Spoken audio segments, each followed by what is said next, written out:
आज current affair session में देखेंगे PSLV C62 मिशन के बारे में, जो कि इसरो का पहला लॉन्च रहा 2026 का। जानेंगे सब कुछ डिटेल में। नमस्कार दोस्तों, स्वागत है आपका इस फ्रेंड में। This is Anil Mishra. एक ऐसा सैटेलाइट जो सिर्फ फोटो नहीं लेगा, बल्कि ये बता देगा कि जमीन के नीचे क्या है, जंगल है या मिलिट्री बेस। और हाँ, इंडिया ने पहली बार स्पेस में सैटेलाइट को पेट्रोल भरने की टेक्नोलॉजी टेस्ट कर रहा है। तो PSLV C62 मिशन है क्या?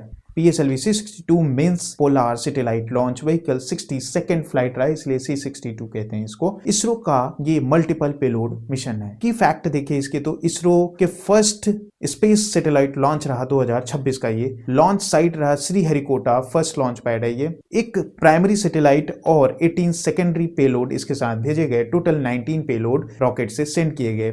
ये मिशन दिखाता है कि PSLV की रिलायबिलिटी और कॉस्ट इफेक्टिवनेस। ये मिशन हिस्टोरिक क्यों रहा? PSLV C62 सिर्फ नंबर का गेम नहीं है। 3 रीजन इसके हैं जो हिस्टोरिक बनाते हैं इसको। पहला है इंडिया का फर्स्ट लॉन्च पैड लॉन्च रहा 2026 का ये। इस दूसरा रहा strategic defence satellite EOS N1 भेजा गया इसके साथ। तीसरा रहा इंडिया का first on orbit refuelling payload किया जा रहा है। EOS N1 के बारे में अगर देखें तो इंडिया का स्ट्रैटेजिक एसेट है ये। मिशन का प्राइमरी पेलोड है EOS N1, कोड नेम है अन्वेषा। EOS N1 का कोड नेम क्या है? अन्वेषा, ध्यान में रखना। डेवलप्ड प्राइमरी फॉर, किस लिए डेवलप किया गया है? DRDO के लिए and strategic and defence purposes के लिए। EOS N1 एक hyper spectral earth observation satellite है। इसका मतलब क्या है? ये सैटेलाइट सिर्फ देख नहीं सकता, बल्कि पहचान भी सकता है। तो क्या होता है hyper spectral imaging?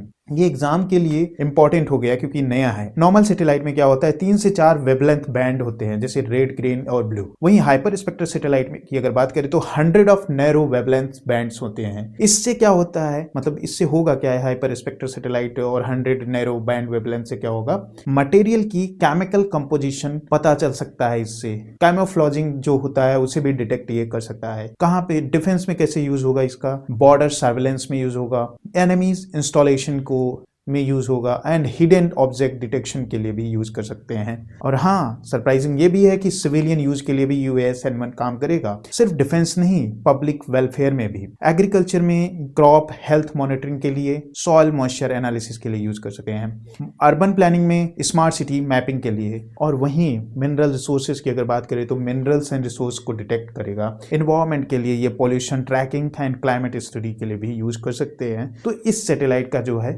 Dual use है। अब आते हैं इंटरनेशनल के लिए, तो यूरोप कैस्ट्रल इनिशियल डेमोन्स्ट्रेटर भी इसके PSLV C62 सिर्फ इंडियन मिशन नहीं रहा, ये यूरोप के और अदर कंट्रियों के भी मिशन सेंड किए हैं। वो देखेंगे कौन कौन सी कंट्री का मिशन इंडिया ने इस PSLV C62 से भेजा है। यूरोप का कैस्ट्रल इनिशियल डेमोन्स्ट्रेटर जो है एक स्मॉल री एंट्री कैप्सूल है, जो कि कोलैबोरेशन है स्पेनिश स्टार्टअप के साथ। एटमॉस्फेयर में री एंट्री करेगा ये और साउथ पैसिफिक ओशन में स्प्लैश डाउन हो जाएगा।